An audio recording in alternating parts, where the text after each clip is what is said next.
Welcome back, ladies and gentlemen, of my life science classes. We are now starting into chapter 3. Chapter 3 is all about cell division, so I wanted to know what you think of when you hear the word cell division. You think of math class? Do you think of something splitting? Do you think of this picture of a cell doing division, perhaps? I don't know, a little science fun there. So we're going to start talking about why cells divide today. Cell division occurs in all organisms. Those organisms could be for reproduction, like if it's a single-celled bacteria, cell division is actually going to be making more cells, so therefore it is reproduction. Or if you are a multicellular organism, it can be for growth because we have more cells. It can be development because you have more specialized cells. It can be repair at the site of a damaged or wound, or it could be for reproduction, and reproduction can be cell division or can actually be cells joining again for fertilization. Cells don't just keep getting larger because they can't just keep growing forever. We learned in the last chapter that the cell membrane has to be at least of a ratio of 2500 to 1, meaning 2500 times bigger than the actual volume inside the cell for the cell to be efficient enough to get enough stuff in or out.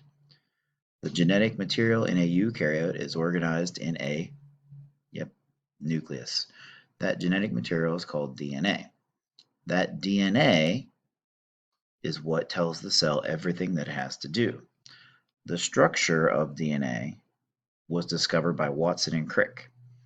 James Watson and Francis Crick discovered the actual structure by using Rosalind Franklin's famous X-ray picture of DNA. And we'll talk a lot about DNA as the chapter goes on. But in this, DNA has a specific code, and that code is called a gene, and that gene makes a protein. And each protein has a special task for the cell. So your DNA is found in the nucleus. This is the shape of DNA if it's unwound. Now, most of the time it's all in a big ball, like if you let your fishing line go crazy on your spool. This structure here is called the double helix. DNA can be wrapped around proteins, and here's your proteins here. These are called histones. And eventually it'll condense and condense and condense into this structure called a chromosome. Chromosomes are two identical chromatids.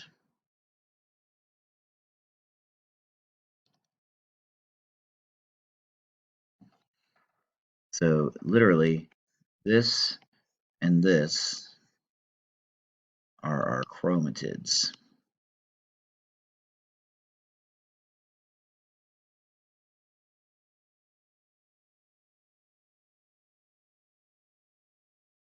They're very much like Siamese twins. They are connected here at the center by what we call a centromere.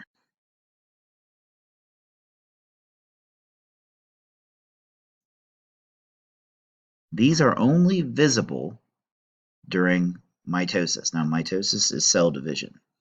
Most of the time, DNA is all loose and unwound.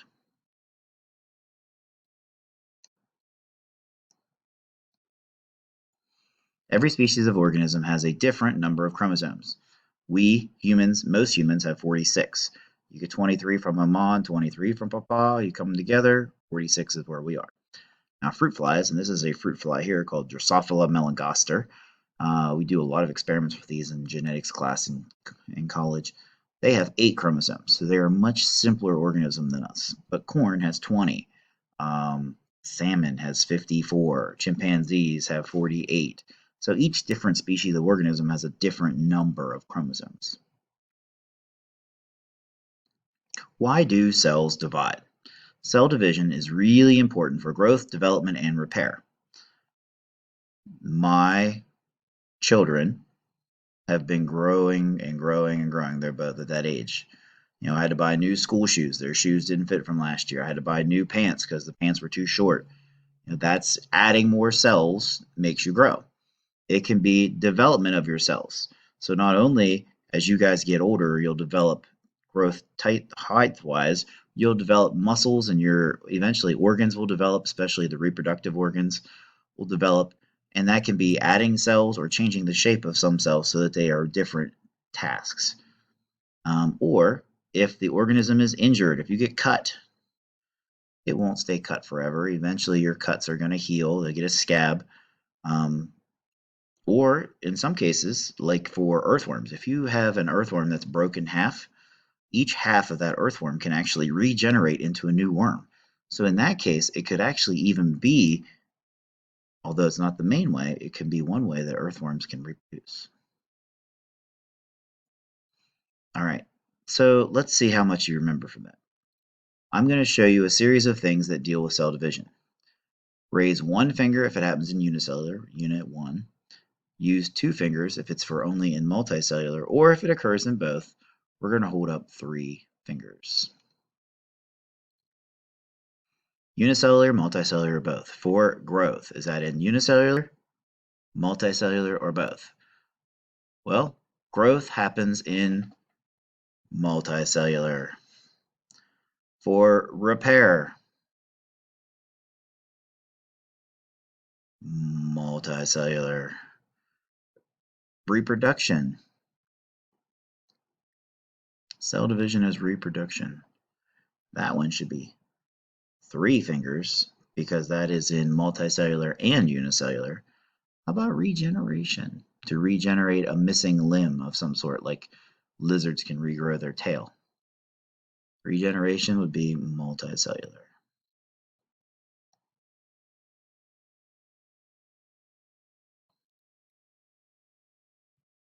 All right, ladies and gentlemen, that takes us through the first section of Chapter 3 on why cell division is so important and why do we need cell division.